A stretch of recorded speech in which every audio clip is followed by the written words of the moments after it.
Hello, everybody. How's it going tonight, today, this morning, whenever you happen to listen? Hey, go to bed. Afternoon. Go to bed. Just kidding. That's all right. We're glad you're tuning in. Glad you're watching. Glad you're listening. However you take us in, because this one is a video episode. And so if you're watching on YouTube, what's up? How's it going? This is Iron Man. And another thing I'd like to say is Merry Christmas. And if you see over here, because if you're watching, you get to feast your eyes upon this magnificent masterpiece that is knitted around Dakota's body. Wow. Yes. That was a little too graphic. Yes. I was told that this is an ugly sweater, but I consider it a work of art that you can wear. It's debatable how ugly you could consider it, because, I mean, how often do you see the amazing, infamous face of Darth Vader surrounded by crossed candy canes? That's pretty menacing and cool. I would Christmassy. Yeah, it's very Christmassy. God bless us, everyone. And I got it in honor of Rogue One. Rogue One. Not really. I just got it because it was cool. Okay. You know you just wanted an ugly Christmas sweater. This is as ugly as I get for Christmas, people. And I'm okay with that. Oh, but on that note of it being Christmas time and Dakota looking so festive over here and me looking like a Scrooge, apparently. Scrooge. Maybe we're going to get into Scrooge tonight, because what we're doing tonight is we've decided, Dakota, maybe you should explain this. You kind of have a better handle on how this is going to work here. Yeah. Apparently, I guess. Okay. I just know you can explain it better. Sometimes when me and Steven are chatting, we kind of just throw ideas out there, and one that I kind of came up with, it seems like every so often somebody decides to take a new approach to a Christmas Carol, a la Scrooged with Bill Murray, one of the greatest Christmas movies of all time. Or which you mentioned last Christmas. Yeah, or A Muppet's Christmas Carol, which is one of my favorites. I actually just bought it not too long ago, and I think I watched it twice in 24 hours. It's a great movie. That's how bad I was nerding out. And that's the Scrooge that has Michael Caine. Michael Caine. Which he's a really good Scrooge in that. I mean, he's playing off Muppets like a professional. Yeah, he definitely brought his A game. But anyway, and another thing that people kind of borrow from is It's a Wonderful Life. That whole concept that around this time of year people get down in the dumps, things aren't looking so great for them, and they decide, oh, I wish I wasn't born, life would have been better without me, and they somehow, an angel, whatever, comes out of nowhere and is like, no, without you, this whole thing would just be topsy-turvy, and all your friends and loved ones would just be miserable. I'm waiting for the day when somebody just goes with it, and the guy's like, okay, I'm okay with them being miserable. Get me out of here. That'd be a very dark Christmas movie. Maybe it'd be better if you were never born, and it just ends with him jumping and killing himself. It'd be a little dark, but yeah.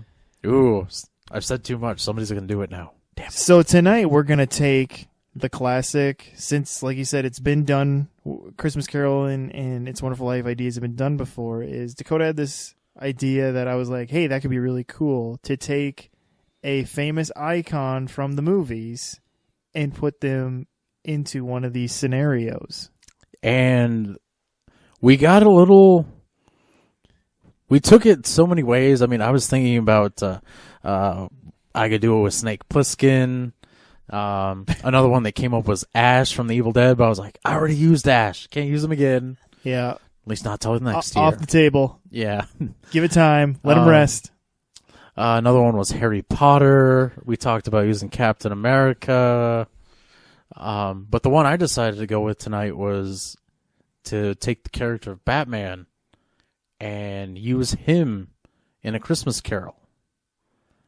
What about you, Steven? What are you going with tonight? Batman and Christmas Carol. That's an interesting idea. Now, you told me it's a specific Batman, too.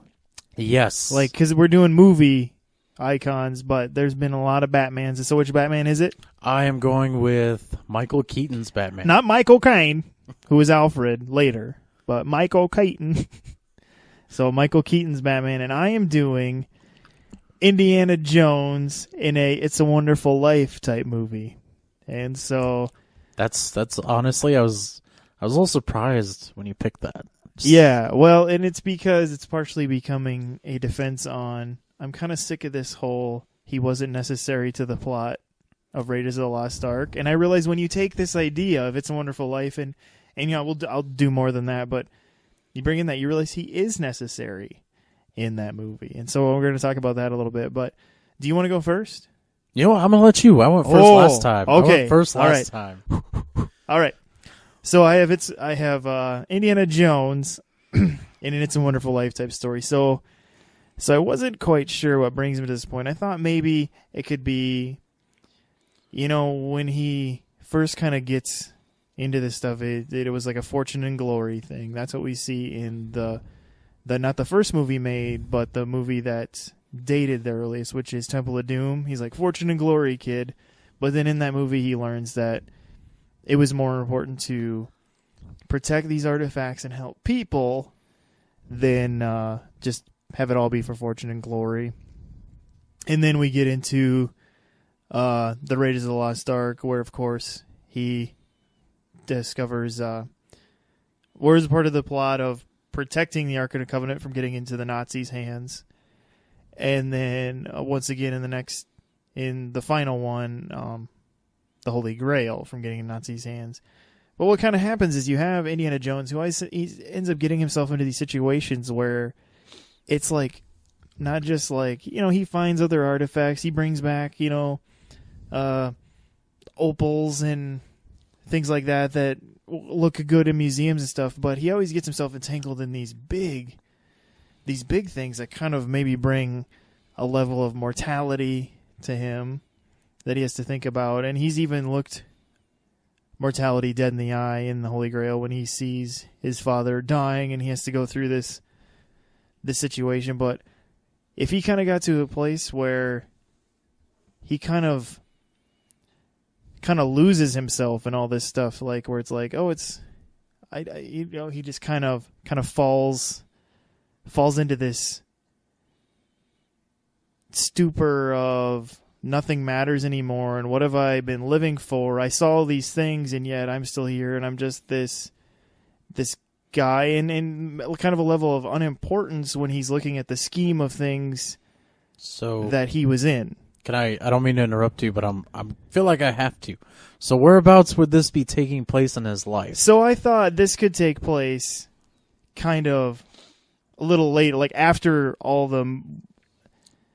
Well, let's pretend Kingdom of Crystal Skull doesn't exist. I'm okay with that for some reason. But at the same time, this would take place before that anyway. Okay. This would be after the main trilogy. So essentially when he was still Indiana Jones as we know him, not old man. Yeah, he's not an old man, but he's like, we'll call this like, it's like a midlife crisis situation where he's like, oh man, I've done all these things, seen all these things, been a part of these things, and yet it all still feels kind of meaningless, and I don't know what my life has been. Yeah, I've protected treasures, but I really don't even know who I am, kind of a thing. And he falls into the situation that happens in It's a Wonderful Life. But this is where I got stuck, because it's like, you don't really want it maybe to be, do you go total It's a Wonderful Life and an angel comes on the scene? Because in Indiana Jones's, obviously there's a lot of people in the real world that think angels do exist and things like that, but even in his world, angels exist in his mind, because in his world, sorry atheist, but God apparently exists in his world, because we see the power of the Ark of the Covenant and the Holy Grail and things like that. And so I thought it would be interesting if maybe you did leave it at that, since he did get involved in these spiritual things, where if it was kind of more of he just kind of has that George Bailey moment, and kind of a person comes on the scene that he doesn't know is an angel, which could be similar to the movie. But I thought in this it would be the guy doesn't just blatantly go, I'm an angel, like what happens in It's a Wonderful Life, but is a little more... one way you could kind of tinker with it is have it be an angel, but not an angel per se, but have it be death. Like, he's cheated death so many times that death... Well, as he... you could have it be... Yeah, like a form of that. Because I thought what it could be is, like, have it be an angel, but, like, kind of a mysterious figure where you can't quite tell where they fall on the spectrum. Oh, okay. That works, too. I mean... Where they're kind of, like, mysterious in a way where it's like, well, are they good or bad? You know, and kind of have it kind of hang there. Well, anyway, this angel entity says, so it sounds like what you're telling me through all of this is that you don't feel like your life meant anything and you'd be better off not existing. And Indy goes, yeah, honestly, there's a lot of days where I do feel that way, where I just don't understand it all. I've seen all these things, and yet it all's such a vapor, you know, and things like that, where there's nothing to grab onto and latch to. And maybe Indy even has a deeper sense of that because of what he's seen. And so he gets this offer. He goes, okay, I can make this happen. And he goes, and Indy kind of reluctantly is trying to understand, or not reluctantly, but like trying to like decide how this goes. And he's like, I don't understand. You're telling me that this can be a real thing. And he goes, yeah. He goes, you're telling me at this point you don't think that something like this could happen, and all the supernatural things you've seen. And so you have kind of Indy still, like, not quite to that point of, like, ready to, like, basically suicide his existence. But this angel offers him the chance to see what it would be like, and for Indy to maybe kind of weigh out his options here. And so this is where he's going to get into defense of Raiders a little bit here, because you go back, and first off, the university is crumbling and falling apart. The university he works at is doing terrible because, honestly, the history department is what was keeping it alive. The fact that they did have Dr. Jones there bringing his prestige, bringing his money into it, because he was always bringing things for the local museum, and he was almost in a way like a local patron in a lot of ways, because he brought a lot of money and artifacts to the local museums, which brought people into the university and brought not just girls who thought he was cute into his classroom, but like legitimate people, because he was a very intelligent man. And so he's seeing that really what it was his legacy, not necessarily out in the Indiana Jones adventure world, but his educational legacy is not there. And he's kind of seeing that he wasn't even thinking about that aspect of his life. It was because it's something that we don't even think about so much, that he was an educator, but he's seeing that fall apart. He's seeing that not happen. He's seeing his great kooky friend Marcus, like, just kind of be, in a sense, kind of the local kook curator, because he didn't have Indy to kind of level him out and things like that, and bring those things in there and things like that. And so you have that aspect of it. And the other thing that he realizes is not only is that university falling apart, but everything looks a little different. He can't quite place it, but there's a lot of things that just don't feel right. Like it looks like the town he remembers, but there's just something that he can't quite put his finger on. And then he gets stopped by an officer, but he's in a police officer uniform he's never seen before, and he's trying to understand what's going on. And so what's happening here is we're getting into almost like a Man in the High Castle type scenario. Okay. Because what's happened is Indy is what helped stop the Third Reich from taking complete power supernaturally.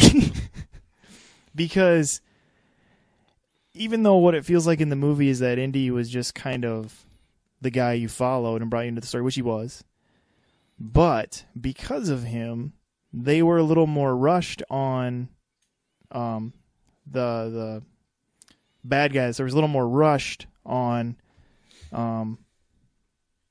doing his little ceremony on the Ark. He did it at this submarine base at the end of the movie, which we all know in the melting. things like that. But then that never happened, because what was going to happen before Belloc was rushed and had to do on the island is they were going to take it back to Berlin. So what would have happened is it would have gone back to Berlin. Something similar to that still would have happened. But because Indy was alive in the original timeline that we know, and that happened on that island, all the guys there died except him and Marion, because they, closed their eyes, looked away. It fell into Americans' hands, got hammered into that crate, and hidden in a warehouse. But because it happened in Berlin, in this alternate reality, when Belloc doing his ceremony there, it all failed, Hitler was just like, that is first failure. We try again. And because Hitler wasn't, it seemed like the whole ceremony thing was more of a Belloc thing. Yeah. Where Belloc kind of, he puts on this whole priestly thing and does this whole like bastardized ceremony where it's like he takes his Christian artifacts and adds all his pagan things to it, is really what was happening there. And then it's really God just shutting them all down with lightning and melting, because he was tampering with this holy item is really what that was. And so you have this Belloc do that, and so Belloc is still gone, but Hitler comes at it a little more slowly and ends up using it for power item. And he gets his hands on, if you want to get real deep cut with indie knowledge, gets his hands on the Spear of Destiny, which, because that was another holy artifact he was going after. And again, this is in this reality where these things do have a supernatural thing to them. And so using this reality, you just got to kind of go with this whole thing that there were power. It's like a mini earthquake. And so Indy's just has seen the world come under the reign of what is essentially what becomes a man in the high castle type situation and things like that. And so we see it kind of is Indy realizing that not only was his work important in the education world, because he built up a legacy in education of people caring about history and artifacts and things like that, but also he was partially responsible for not preventing World War II, but keeping the Nazis from gaining the power they could have gained. And so, he comes back and realizes that he did have a wonderful life, or he does have a wonderful life, and he marries Marion, and they give birth to Shia LaBeouf. Okay, then. No, but that is my... Is that how it ends? They give birth to the kid? It ends with him realizing that, because he always squandered his time with Marion. So I thought it'd be good if it ended with him, like, Marion was always his love. He had, like, Kate Capshaw was kind of just this fling that was a part of that part. But she was actually, well, not before Marion, because Marion was supposed to be, I think, back when he was still, like, a student. But Raiders of the Lost Ark was him kind of coming back to Marion. And then, of course, in Last Crusade, it was more about him and his dad. But he realizes he had squandered all this time, and he seeks out Marion and kind of redeems that relationship quicker than Kingdom of the Crystal Skull, where... Oh, I get you. So this would have been like an alternate timeline, essentially? So this is the other thing with this. This would have erased Kingdom of the Crystal Skull. Which, once again, I have no problem with that. So, because this would have caused him to reevaluate everything and go and realize, like, I've squandered... Here I thought I was squandering all this time, but really what I've been squandering is being with Marion, my dad, getting to know my dad better and things like that. So it would have just kind of healed all these things in his life, and he would have truly seen that his accomplishments are great, and he should be happy the things he has done, and it caused him to not just to like, pat myself on the back, but then pursue the human interactions that he had been avoiding, like Marion and his dad. So there you go. And it erases Kingdom of Crystal Skull. I feel like that's what you're driving at. Like, that's the real purpose that you're the real goal you're trying to achieve. Maybe a little bit. No, but okay. So anyway, that is Indy, Your Life is Wonderful. Working title. Yeah, that could actually get pretty dark because I have seen Man in the High Castle. Yeah. I watched the first season. Well, and I did, yeah. I mean, you could go with wherever you wanted to go with the whole politics, how you wanted to handle the Nazis kind of having more control, but... Either way, it wouldn't have been good. I mean, No. It would have been bad. There would have been more Zeppelins, which would have been cool. Everybody likes Zeppelins. So, but what do you got? So you got, it's, oh, yeah. Don't try reading Batman. That. Yes, I'm doing... Batman Christmas Carol. I'm doing the story of A Christmas Carol, but with Batman instead of Scrooge.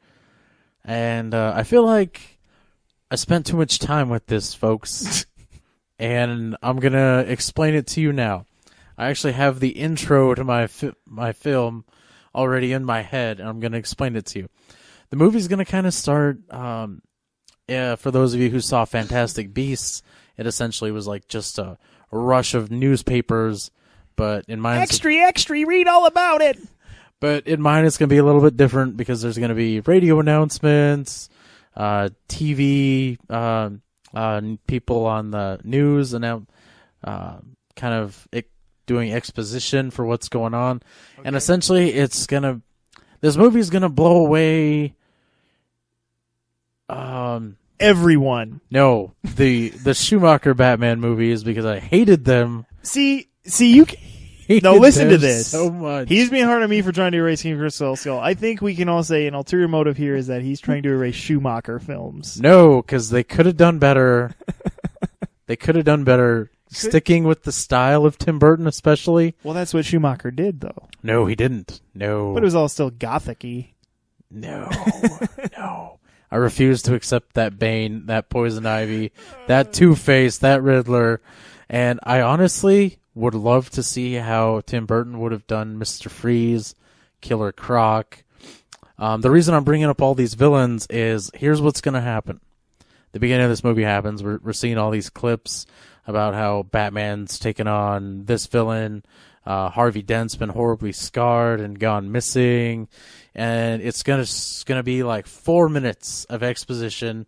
We're explaining all these villains through radio announcers, newspapers, TV, yeah, gotcha. And there's a giant man-sized crocodile in the sewers that's eating people, and just all this stuff. The Joker, of course, would be dead.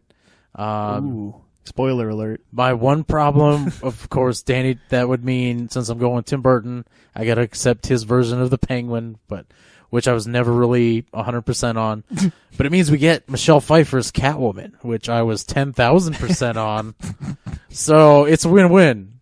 Or it's a win-lose situation. But I like it. Anyway, moving on.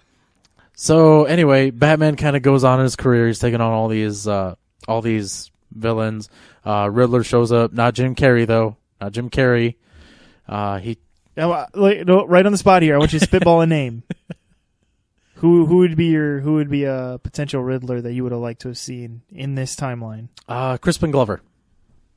Okay, Crispin Glover. Crispin Glover. I think Marty McFly's dad. For those of you who are like, who the heck is that? Yeah. Or if you couldn't get him because he was kind of a drama queen, Eric Stoltz. I would have taken Eric Stoltz just because he was so awkward. AKA the first Marty McFly. Yes, the failed Marty McFly, I guess. But he admitted to it too. So. Yeah. But anyway, this is just going to be exposition.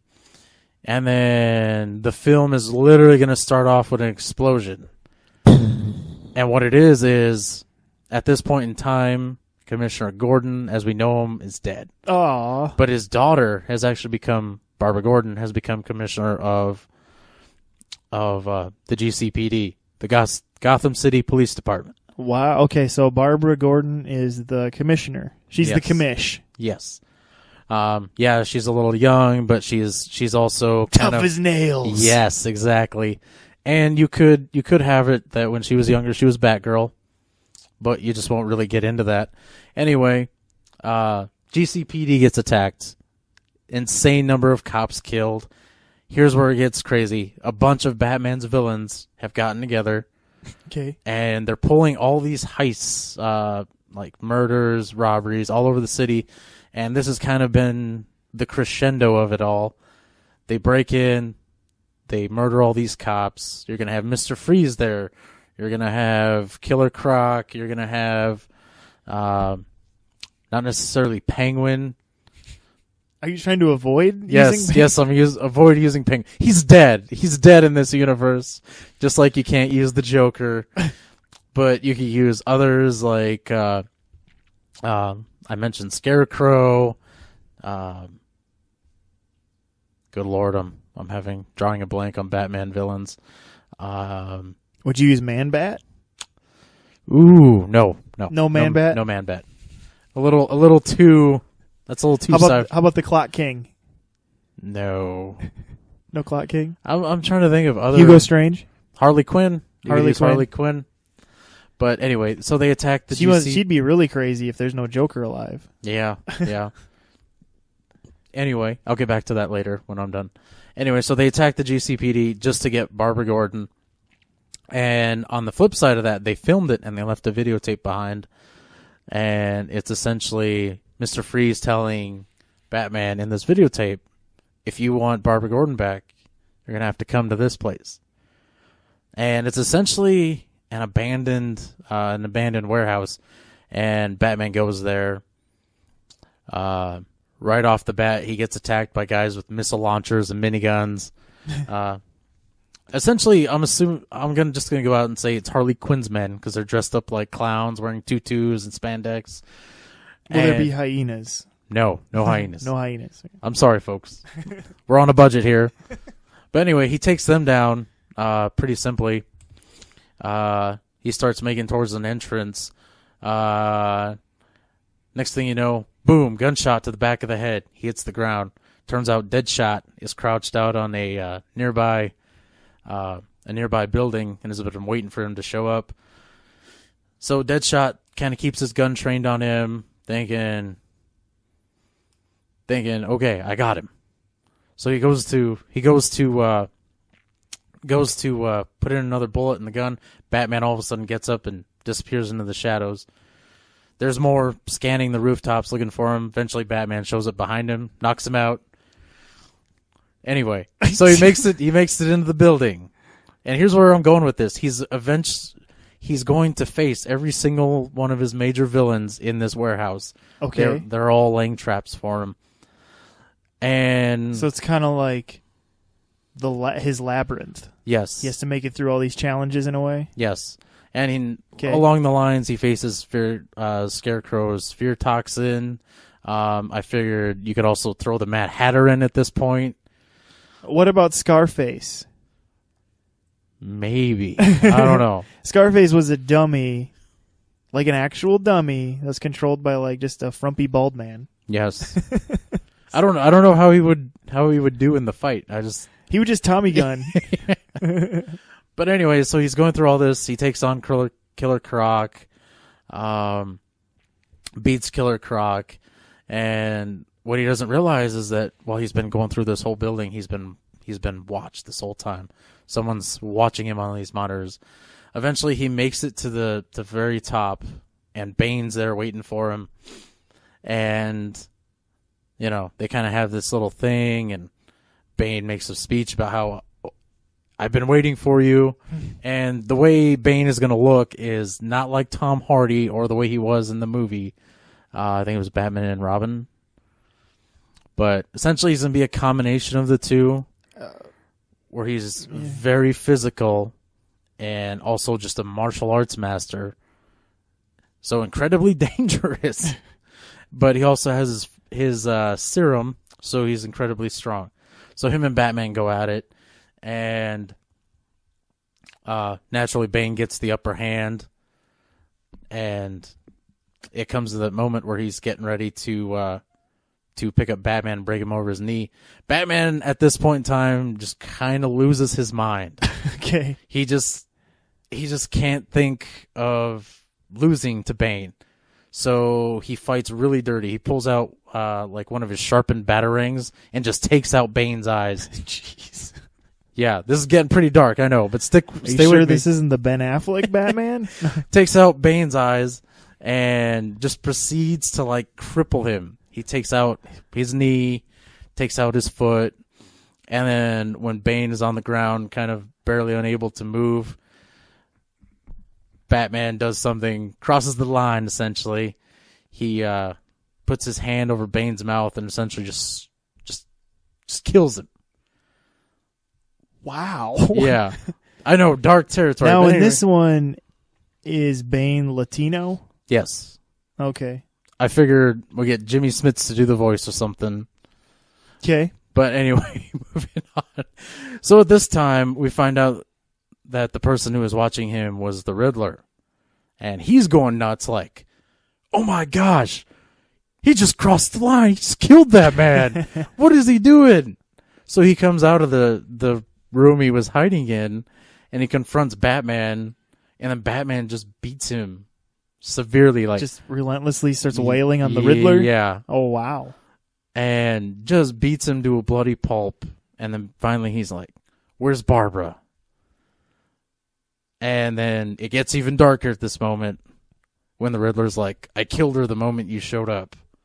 Holy cow. Yeah, it's getting dark, folks, but stick with me. And he actually did kill her? That's not like a... Yeah, so Batman takes it a stretch further. He then strangles the life out of the Riddler. Then it gets worse.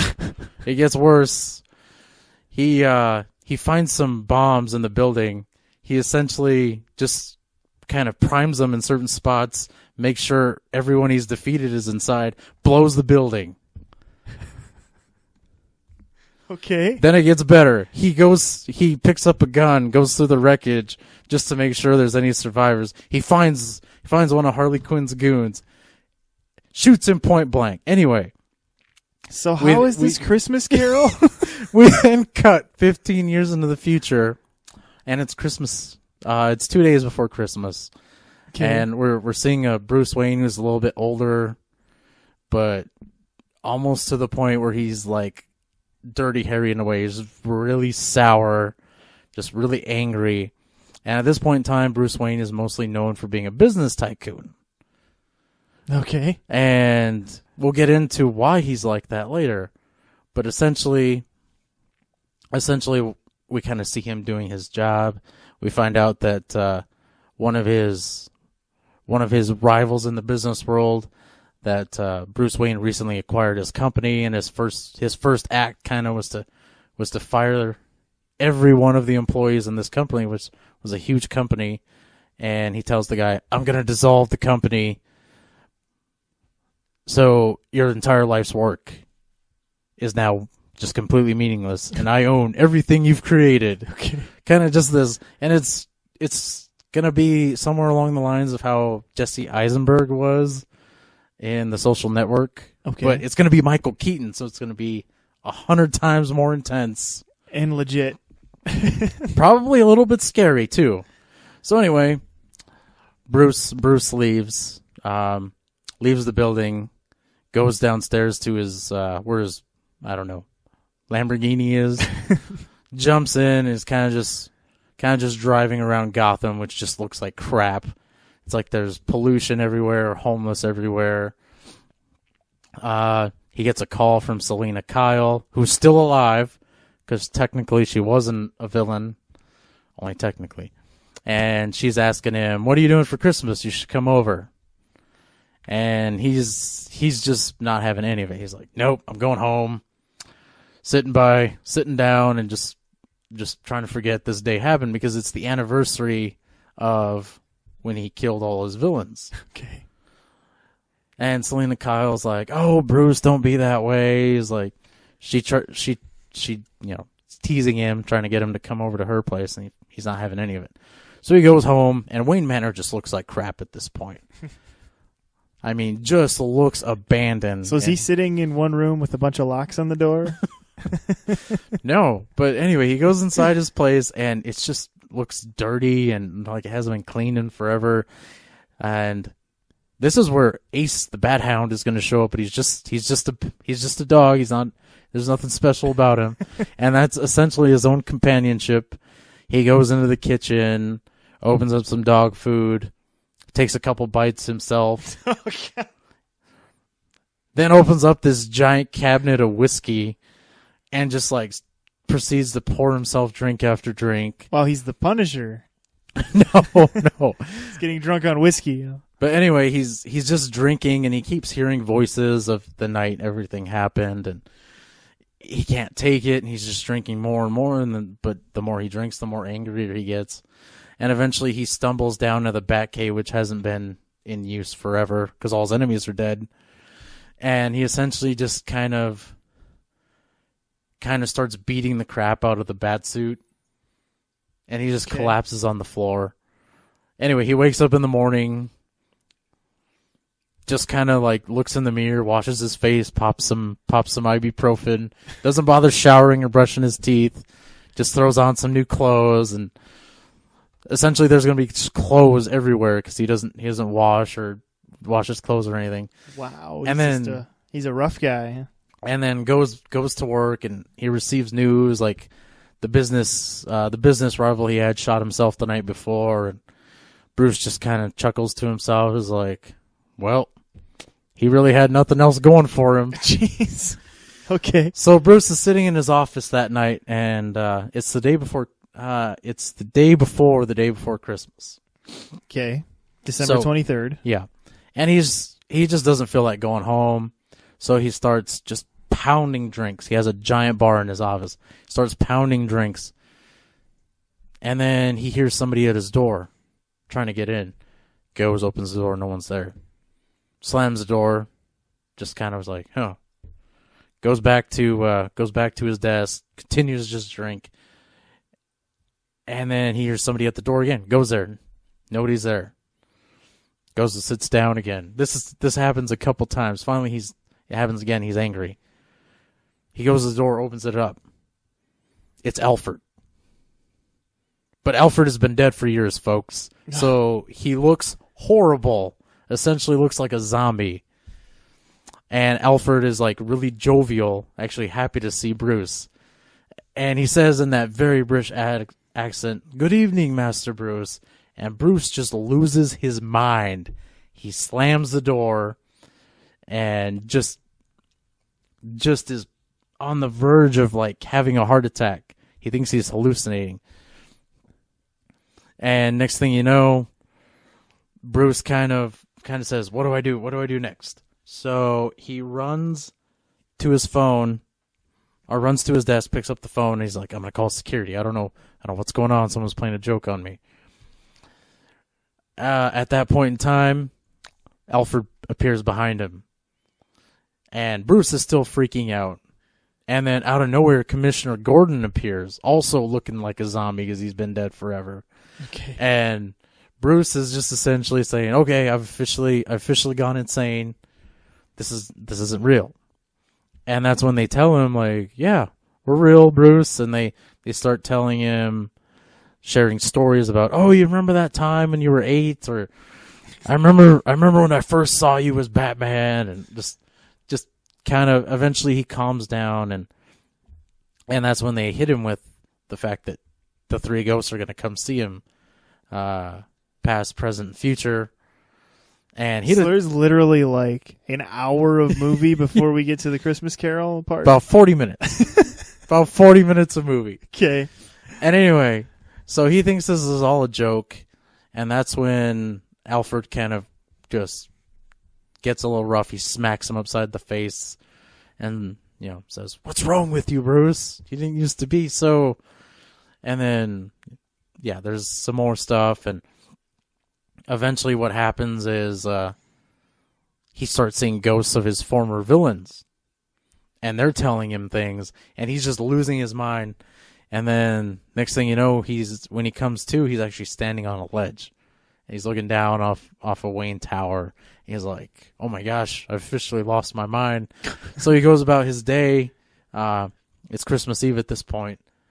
And then he's just like sweating bullets because he's like, "I don't know what happened last night, but I think I'm on the verge of just killing myself." Wow. And he has no one to turn to. He goes to Selena, and she's just like, She just thinks he's just drunk, just insanely drunk. So he has nowhere to go to. Eventually, he winds up back at his place. And he seals himself in the bat cave with his loyal bat hound and a bunch of whiskey. Well, eventually the ghost of Christmas Past shows up, and she takes Bruce back to his childhood. And so what does the ghost of Christmas Past look like? Does it look like his mom? No. That'd be weird. That'd be really haunting. I think that would fit this crazy dark. It's not that dark. I mean, you want to give... He killed all his villains. She would... I don't know. She'd look like Galadriel from Lord of the Rings, I guess. Okay. Just except really white. Just like... okay. But anyway, she takes him to his childhood, and then he's kind of getting into this. Well, he sees his dad playing with him and his mom, kind of giving him a bath and everything. And he kind of like, for the first time in a long time, feels like sad, like he misses his parents. And then she ruins the effect by taking him back to the night when they were killed. And he just drops to his knees and just like starts crying. And then next thing you know, he's back in the Batcave. And he stands up. He's like, he kind of composes himself. He's like, that didn't happen. And then the ghost of Christmas Past standing behind him, like, yeah, it did happen. And nice. she kind of gives warning that the ghost of Christmas Present is on his way. Anyway, the ghost of Christmas Present shows up, and I'm just gonna say he looks like John Candy back in John Candy's prime. Just this big funny guy who's cracking jokes. So Kevin James? No, how dare you? I just wanted to make you say, how dare you? Oh, my God. So anyway, he takes Bruce, and he's like, you lost your way. At some point in time, you forgot that this is your city, and you used to look out for these people. And he takes them around town and shows them all these people who are homeless, poor. Then takes him to his employee's house, and they're having like this. They're also really poor, but they're having like one heck of a Christmas Eve party. They're all just getting drunk and kissing each other under the mistletoe and having a good time. And then someone starts trash talking Bruce Wayne, and then they all start doing it. And he's like, so this is what they really think of me, huh? And he's like, I don't care. I'm Bruce Wayne. I don't need people to care about me. Darkness. No parents. But anyway, going on. He really screws over Bruce because he's like, well, I'll take you somewhere you probably don't really want to go. And he takes him to go see Robin. Or who once was Robin. Okay.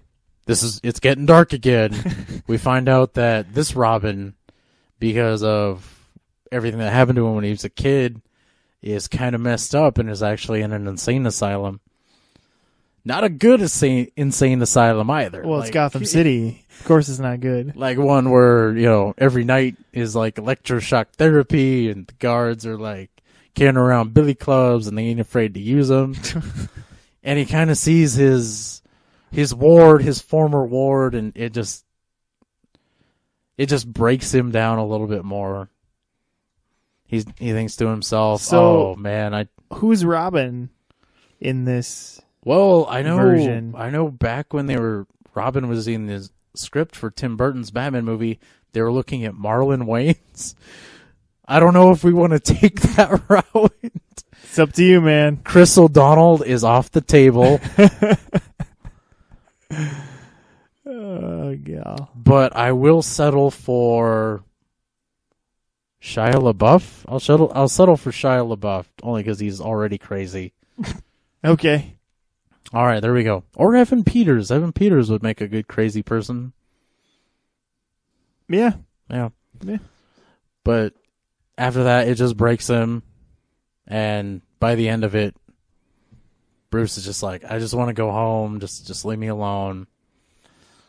And, they go back to Bruce's Batcave, and And the ghost of Christmas present is having a drink with Bruce. And he's like, "Oh, it's not that bad. Why are you crying, man? You don't care about any of these people. You're Bruce Wayne. Look at you. You're living in this giant house with all your moldy old furniture and your ugly, dirty clothes and your dog who essentially just looks up to you because you feed him and no other reason."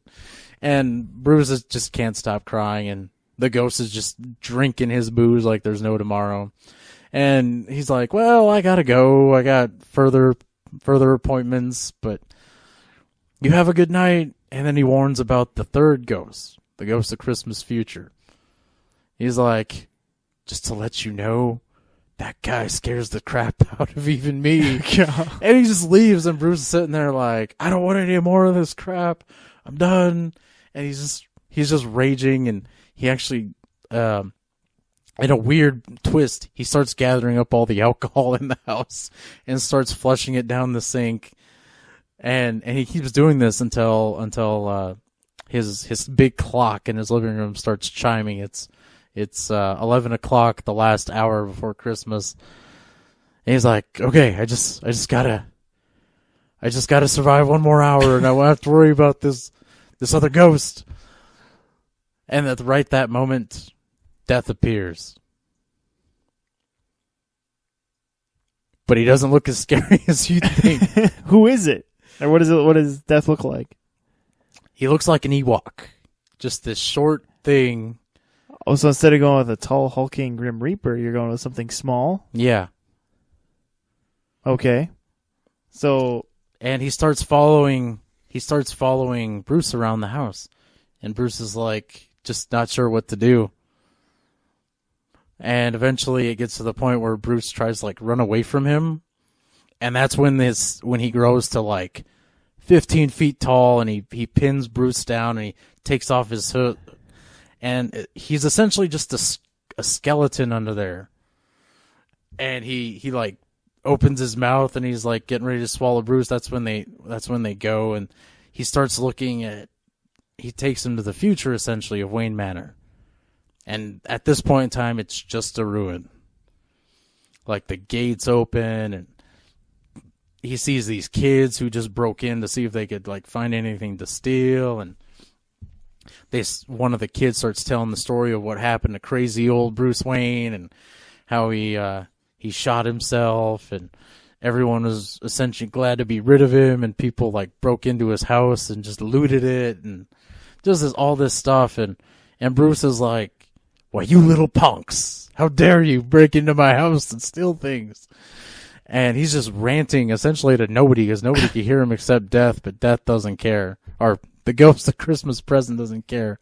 Christmas future. Ghost of Christmas Future, yes. I'm getting ahead. I'm getting lost here. But. So he takes him.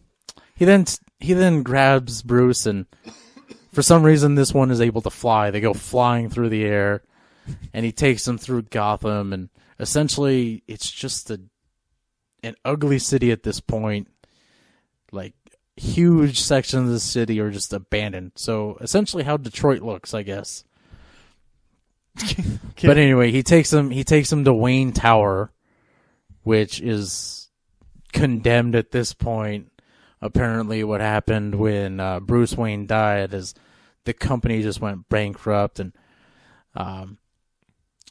he was essentially the glue that held everything together. And once he was dead, nobody really cared to carry on his legacy. What's left of his company has been renamed. And to add insult to injuries, we find out it's called Queen Incorporated. Oh, boy. Little jab at Oliver Queen. Nice. But that just makes Bruce a little bit angrier, and he takes Bruce to see where some of his former friends are. You find out that eventually Dick Grayson killed himself. You find out that his most of his employees, once he was dead, like just stole everything that they could of his. Okay. You find out that some of his so-called friends, like the Flash, actually just just thought he was a nut because the Flash wrote a book talking about how crazy Batman was. And everyone, and to make matters worse, he takes Bruce to the theater where his parents were shot. And there's a movie playing. Zorro? No. It's called Attack of the Batman. Oh, boy. And he takes Bruce into the theater, sits him down, gives him some popcorn and a pop, and lets Bruce watch this movie. And it's essentially about how Batman was this homicidal maniac who killed people, and the Gotham City PD was the only thing protecting the people. And it just blows his mind.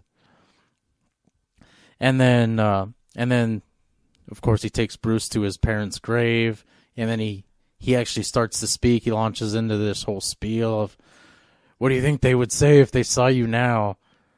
And that's when he turns around and his parents are actually there, and they kind of look at him, and they've been watching him, and his mom just breaks down and runs, and his dad is just looking at him like, how could you, son? And his son, Bruce, all of a sudden is just like 8 years old again, or 10 years old, how old he was when his parents were killed. And he's just destroyed. He just falls to the ground and cries, and he's like, I'm sorry, I've made all these mistakes, and he's just losing his mind. And that's when everything just disappears, and he's back to Bruce at his original age, and the ghost of Christmas Prison is standing over him. He says, "It's not too late. It's not too late to make up for all the bad you've done."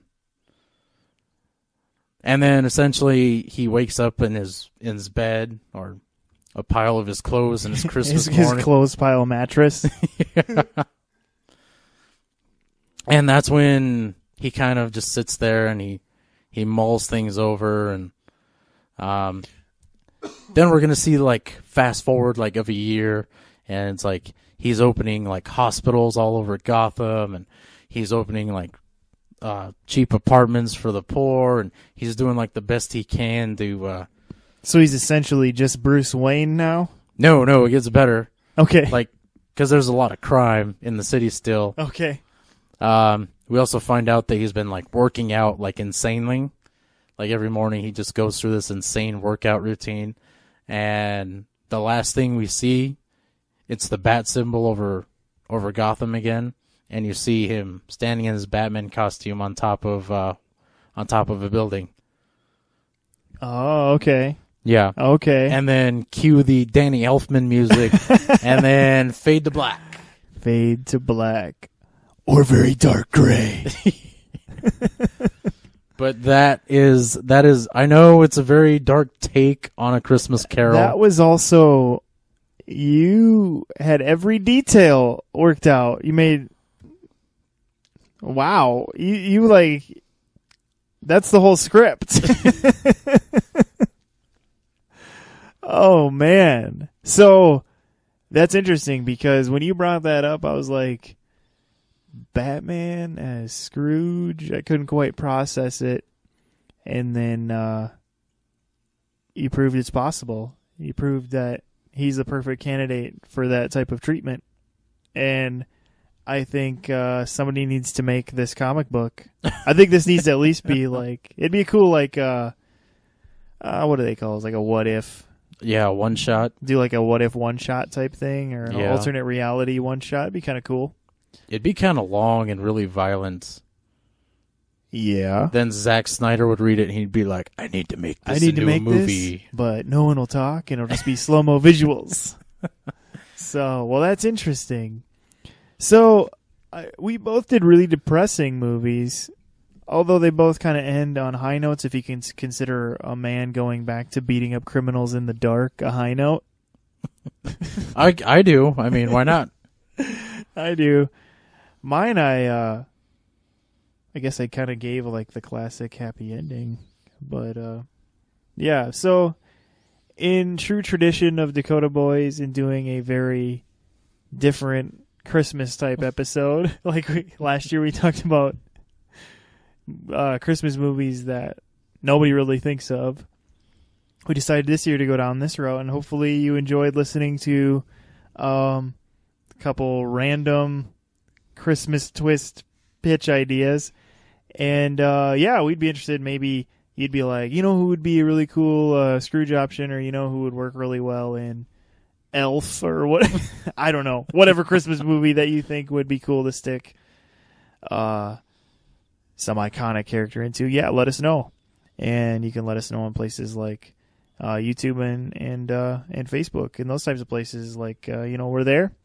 And so we hope you subscribe to us on those things. And we're hoping to keep coming to you more in the future with more reviews and more just talking about movies and things like that. Doing some more of our maybe like list things that we do and things like that. So, yeah, we hope you're subscribing to us on those places. And like I've been mentioning, we're on Stitcher now also, on kind of to be the, which is kind of the Android side of iTunes and those things. But yeah, hope you'll do that and hope you keep listening. We hope you enjoyed this episode, and we hope you have a Merry Christmas.